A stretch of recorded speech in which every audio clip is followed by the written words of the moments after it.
மச்சான் உன் பக்கத்தில் உட்காந்து பரீட்சை எதனா வேஸ்ட்ரா.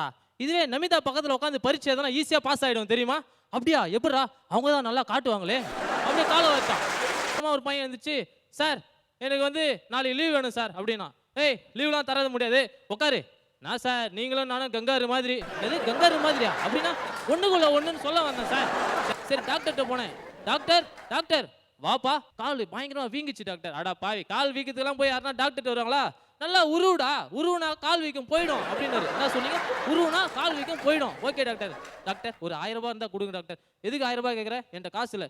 டாக்டர் டாக்டர் ப்ளீஸ் டாக்டர் 1000 ரூபாய் கொடுங்க டாக்டர். ஏய் என்கிட்ட காசு இல்லைடா போடா. ஐயோ டாக்டர் உங்கள் காலில் ஒன்றா வேறும் டாக்டர், 1000 ரூபாய் கொடுங்க டாக்டர். பார்த்தான் கால் வீக்கம் குறையவே இல்லை. என்ன டாக்டர் உருவுனா கால் வீக்கம் போயிடும், நீங்கள் உங்களை எவ்வளோ உருவுனேன் கால் வீக்கம் அப்படியே இருக்குது. ஏய் இந்த உருவத்து வர அந்த உருவத்து வரடா, எதோட வந்து கம்பேர் பண்ணுறான் பாருங்க. தவறாம நம்ம அசத்தல் டிவியை எல்லாரும் சப்ஸ்கிரைப் பண்ணுங்க.